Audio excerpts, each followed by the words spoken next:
ازيكم عاملين ايه؟ في الفيديو ده هنتكلم عن دايت الانقاذ التاني اللي هو دايت الطوارئ. وليه احنا سميناه دايت الطوارئ؟ لان النوع ده من الدايت يعني مش اسلوب حياه، ده عشان يحفز جسمك ان هو يحرق دهون اكتر. دايت الانقاذ 2 هيبقى للناس اللي هم عندهم دهون كتير في الجسم وعايزين ينزلوها، او حتى بيستخدم عشان تكسر ثبات الوزن. لو انت عندك ثبات وزن بقالك فتره طويله، النوع ده من الدايت ممكن تستخدمه عشان تكسر بيه ثبات الوزن، او انك تخسر الوزن اللي انت زدته الفتره اللي فاتت. في الثلاث اسابيع اللي فاتوا من رمضان كانوا ملخبطين الدنيا وزادوا دهون، وبالتالي عايزين يوصلوا لنتيجه كويسه في اخر اسبوع من رمضان وقبل العيد. فانت لو مشيت على النظام ده وبالتفاصيل اللي احنا هنقول عليها في الفيديو ده، صدقني هتوصل لاخر الاسبوع وانت حاسس باختلاف، وحاسس باختلاف في المقاسات بتاعتك، وكمان حاسس ان انت شهيتك للحلويات والسكريات اقل بكتير من دلوقتي. ليه هنستخدم النظام ده دلوقتي؟ عشان انت في رمضان وبقالك 3 اسابيع ماشي بنظام الصيام المتقطع.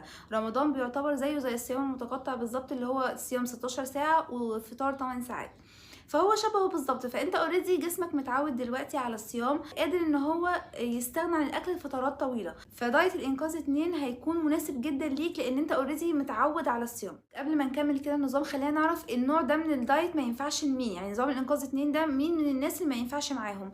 اول حاجه الاطفال طبعا ما ينفعش يعملوا النظام ده.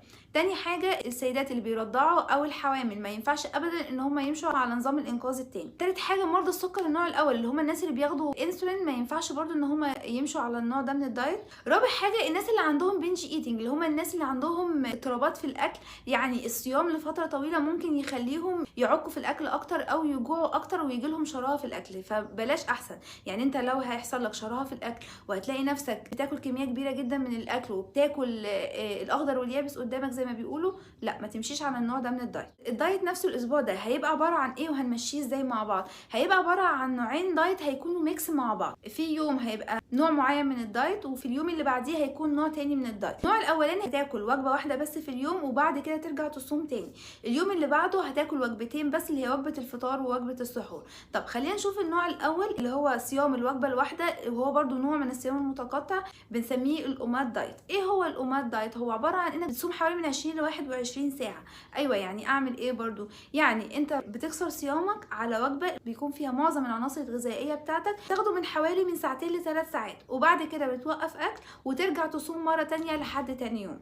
بيكون حوالي صيام من 20 ل 21 ساعه، والفطار بيكون في حوالي من 2 ل3 ساعات اقصى حاجه. طب ايه فايده النوع ده من الدايت؟ يعني ليه احنا هناخد وجبه واحده بس؟ النوع ده من الدايت بيضغط الجسم فبيحفزه ان هو يحرق الدهون اللي فيه اكتر. كمان لو انت عندك سكر متخزن في الكبد والعضلات عندك على هيئه جلايكوجين، فبيبدا جسمك يكسر الجلايكوجين ده ويحوله لجلوكوز، فتبدا تفقد الميه اللي هي محبوسه في جسمك. عشان كده في الاول هتلاقي نفسك بتدخل التواليت كتير. لو لاحظت طبيعي جدا ان كل جرام جلوكوز بيكون مخزن قدامه 4 جرامات ميه. لما يبدا الجلايكوجين يتحول لجلوكوز هتفقد ميه وهتلاقي نفسك بتدخل التواليت كتير. النوع التاني من الدايت اللي هو بيكون في اليوم اللي بعده بيكون عباره عن وجبتين، وجبه الفطار ووجبه السحور. وجبه الفطار بتاخدها عاديه زي ما هي وزي ما هنشرح دلوقتي في النوع ده والنوع ده، وهتفضل صايم من الفطار لحد وجبه السحور. هتاخد وجبه السحور بتاعتك وبعد كده توقف اكل وتكمل صيام عادي لتاني يوم. في حد منكم هيسالني طب يا دكتور لو انا جيت على بالليل مثلا وحسيت ان انا جعان قوي ومش قادر ان انا اكمل صيام لتاني يوم، يعني مش قادر النهارده اعمل اوماد دايت، اعمل ايه؟ مش مشكله، خلاص اكسر صيامك وتسحر، امشي النوع التاني من الدايت اللي هو نظام الوجبتين. المهم عندي انت نفسيتك ما تتاثرش. اهم حاجه ان يكون الجوع ده جوع حقيقي مش جوع عاطفي، يعني ما تبقاش مخنوق او عندك ضغط عصبي،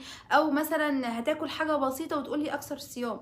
ما هو الحاجه البسيطه دي مش هتفيدك، يعني مش هي دي اللي هتسندك وانت صايم. فلو انت هتاكل حاجه بسيطه مش وجبه كامله يبقى لا، ما تكسرش الصيام ساعتها. طب لو في حد فيكم سالني مثلا طب يا دكتور انا لو حابه امشي على نوع واحد من الدايت مش عايزه امشي على الاثنين، هفضل ليك في الاسبوع ده بما ان الوقت صغير قوي، هفضل ليك الأوماد دايت اللي هو نظام الوجبه الواحده، لانه هو هيحفز جسمك فعلا ان هو يحرق الدهون الموجوده فيه، وفعلا حرفيا هيحول جسمك لمحرقه دهون، يعني هيخلي جسمك يحرق دهون بطريقه كبيره جدا. الناس اللي عندها ثبات وزن في الفتره دي حاولوا ان تستغلوا فعلا الفتره دي وتعملوا اوماد دايت. لكن مش شرط انك تمشي كل يوم اوماد دايت، عشان كده انا عامله نوعين من الدايت مع بعض، عشان لو حد مش قادر يمشي اوماد دايت طول الوقت يقدر ان هو ياخد النوع التاني من الدايت اللي هو نظام الوجبتين. انت في جميع الحالات انت لو حبيت تمشي على نظام الوجبه الواحده من الدايت مفيش مشكله، لو انت حبيت تمشي على نظام الوجبتين طول الاسبوع مفيش مشكله، بس انا افضل انك تعمل ميكس بين الاثنين زي ما انا بقول في الفيديو دلوقتي، لان ده هيحفز جسمك ان هو يحفز الدهون الموجوده فيه، خصوصا الدهون العنيده اللي هي الدهون الموجوده في البطن، الدهون الموجوده في الارداف، اللي هي الدهون اللي هي صعب ان انها تنزل.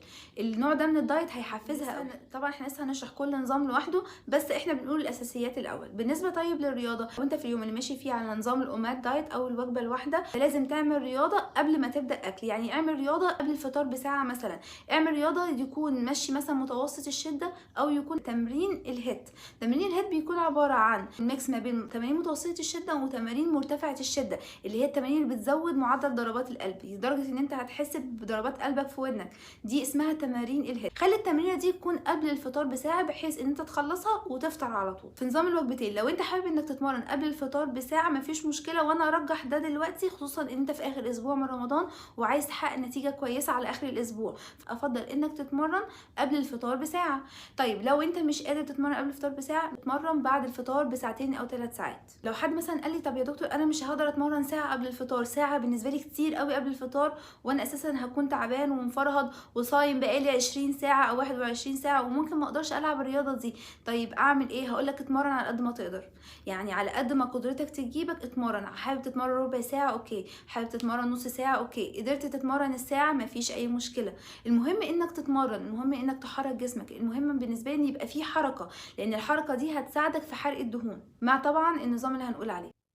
طيب نبدا بنظام الاومات دايت اللي هو نظام الوجبه الواحده. اليوم اللي هنمشي فيه وجبه واحده هيكون عباره عن ايه، او هنمشي فيه ازاي؟ اول حاجه هنقولها في نظام الوجبه الواحده، انت بتاخد كميه الاكل بتاعتك خلال 3 ساعات بس، وبتصوم حوالي 21 ساعه. ان انت قبل الفطار بساعه هتتمرن، الاذان اذن، نعمل ايه؟ اول حاجه هنفطر عليها هو البروتين. البروتين مهم قوي انك تاخده في الاول. ليه؟ اول حاجه عشان تعوض التكسير اللي حصل في العضلات بتاعتك وانت بتتمرن. كمان انا عايزاك تاخد كميه البروتين خدها كامله، لانك لو ما خدتش البروتين في الاول وخدته بعد السلطه مثلا او خدته بعد الشوربه فانت هتشبع بسرعه ومش هتلحق تاخد كميه البروتين بتاعتك كامله. طيب كميه البروتين اللي ممكن تاخدها قد ايه؟ معاك من نص فرخه 6 قطع لحمه اللي يريحك، سمكتين مشويين مفيش اي مشكله. كميه البروتين بالنسبه لك مفتوحه، انت تقدر ان انت تشوح البروتين بتاعك في معلقه صغيره زبده بلدي، مش زبده اللي هي الصفايح، لا زبده بلدي، معلقه صغيره. ومعلقه صغيره تكون مسح مش هرميه، يعني ما تغرفش، معلقه صغيره بتكون مسح خالص، ممكن تشوح فيها البروتين بتاعك، سواء بقى البروتين بتاعك ده كان فراخ او لحمه سمك او بيض، ممكن تاخد 3 بيضات برضو مفيش اي مشكله. معاها السلطه بتاعتك، عايز تاخد شوربه معلقه بذور شيا مفيش مشكله، عايز تاخد تمره واحده بس، وهي في النظام ده هيبقى تمره واحده بس. وطبعا الخضار الموجوده عندك على السفره، سواء موجود ملوخيه، سواء باميه، ايا كان نوع، كوسه، ايا كان نوع الخضار الموجود عندك كل منه مفيش مشكله في الخضار. لكن ما تاخدش خضار نشوي، يعني ما تاخدش بسله، ما تاخدش بطاطس مطبوخه، ما تاخدش قلقاس. النشويات بتاعتك هتكون 3 معالق رز او 4 معالق مكرونه، او بطاطسايه وسط تكون مشويه او مسلوقه. في نظام الاومات ده انت بتاكل خلال 3 ساعات بالظبط، ما بتزودش عن كده، تمام؟ فانت ممكن تفطر وبعديها بساعه مثلا او ساعه ونص تبدا تاخد وجبه تانية. طب الوجبه التانية هتكون عباره عن ايه؟ عباره عن تفاحه وعلبه زبادي عاديه او زبادي يوناني اللي يريحك وشويه مكسرات، وما تاكلش حاجه تاني وتقفل يومك على كده. طيب من بعد الوجبه الاخيره دي هتعمل ايه؟ تبدا تشرب ميه كتير طبعا لحد السحور، وكمان تشرب مشروبات سخنه زي ينسون ونعناع والجنزبيل والقرفه والحاجات دي كلها من غير سكر ومن غير حتى سكر دايت، وتبدا تصوم لحد تاني يوم. طيب كده خلصنا نظام الوجبه الواحده. بالنسبه للوجبتين اللي هو اليوم اللي بيكون بعده، في نظام الوجبتين هيبقى عباره عن وجبتين اكل بس، وجبه الفطار ووجبه السحور. يفضل طبعا انك تلعب رياضه برضو قبل الفطار. بالنسبه لوجبه الفطار هتكون عباره عن ايه؟ هتكون عباره عن معلقه صغيره بذور شيا منقوعه في الشوربه بتاعتك، والشوربه بتاعتك دي هتكون من غير نشويات. يعني مثلا لو شوربه لسان عصفور تبقى شوربه من غير لسان عصفور بتاعها، مجرد انت واخد طعم لسان العصفور. لو انت مثلا هتعمل شوربه كوسه او شوربه سبانخ، كنت منزله فيديو قبل كده ازاي تعملها، هسيب لكم الرابط في الديسكريبشن تحت. لو انت هتعملها ما تستخدمش فيها كريمه طبخ، لان كريمه الطبخ دهونها عاليه، وانا اصلا حاطه لك نشويات في النظام، فما ينفعش تبقى رافع نشويات ورافع كمان دهون، كده ممكن تزيد في الوزن مش تنزل في الوزن. لازم لو احنا معلين نشويات لازم تقلل الدهون والعكس. هل ممكن تحط ايه؟ ممكن تحط مثلا ربع كوبايه لبن، مفيش اي مشكله. يبقى هناخد معلقه صغيره بذور شيا منقوعه في الشوربه بتاعتنا قبليها بساعتين على الاقل من الفطار. بعديهم هتاخد تمره واحده وتشرب بعديها كوبايتين ميه وتستنى شويه حوالي 10 دقايق ربع ساعه. بعد كده هتخش على الفطار بتاعك. طب الفطار بتاعنا عباره عن ايه؟ نص فرخه مشويه او مسلوقه، او 6 قطع لحمه برضو بتكون مسلوقه او متحمره في الفرن. البروتين هنا بتاعك ما بيكونش متشوح، زي ما الوجبه الواحده كنا مشوحينه في معلقه صغيره زبده، معاها طبق سلطه كبير. وبعد كده تاخد الخضار الموجود عندك على السفره، سواء كوسه او باميه او ملوخيه، ايا كان الخضار اللي عندك ايه. بس ما يكونش خضار نشوي زي ما احنا متفقين. طب النشويات بتاعتك هتكون هنا ايه؟ هتكون برضو 3 معالق رز او 4 معالق مكرونه او بطاطسايه وسط تكون مشويه او مسلوقه. طيب كده خلصنا الفطار. من اول ما توقف اكل على الفطار لحد السحور انت صايم، ما تاكلش اي حاجه خالص من الفطار للسحور. طب ممكن اخد ايه في النص؟ ممكن تاخد قهوه، ممكن تاخد ميه، ممكن تاخد مشروبات من غير سكر ابيض او سكر دايت. طبعا القهوه زي ما احنا متفقين قبل كده اي كافيين خده باعتدال، لان الكافيين الكتير هيزود خروج الميه عندك من الجسم، وده هيبقى وحش جدا ليك في الصيام، وهيبقى مجهد ليك جدا وممكن يعطشك وكمان يعمل لك جفاف. طيب نيجي عند السحور. السحور بتاعك هيبقى عباره عن ايه؟ هيبقى عباره عن 4 معالق فول وبيضتين، طبق سلطه كبير عليه معلقه صغيره زيت زيتون، علبة زبادي صغيرة، وتفاح. ده اول سحور ممكن تاخد. او تاخد ايه؟ ممكن تاخد بيضتين معاها قطعه كامله من الجبنه القريش، علبه زبادي صغيره وتفاحه، ومعاهم طبق سلطه كبير برضو عليه معلقه صغيره من زيت الزيتون. وجبه السحور بالذات ممنوع تاخد اي كافيين، يعني قهوه، نسكافيه، شاي، اي حاجه من الحاجات دي ما تاخدهاش لانها مضره للبول. كمان ما تزودش الملح في اكلك في وجبه السحور بالذات عشان ما تخليكش عطشان وانت صايم. طبعا زي ما لاحظنا السحور ما فيهوش النشويات اللي هي العيش والحاجات دي. طبعا في نظام الوجبه الواحده اللي هو الأومات دايت او نظام الوجبتين ممنوع الحلويات خالص. الاسبوع ده بالذات امنع الحلويات خالص خالص. وانت لو التزمت بالتفاصيل دي ومشيت زي ما انا قلت، صدقوني يا جماعه هتوصلوا اخر الاسبوع هتلاقوا مقاساتكم اختلفت، هتحسوا باختلاف، كمان شراهتكم للاكل والسكريات والحلويات الكتير هتلاقوها برضو قلت. طيب احنا دلوقتي نعمل ايه عشان تفضل متحفز طول الاسبوع وتفضل ماشي على النظام وماشي على التفاصيل بتاعته وما تزهقش وما تملش وما تتخنقش؟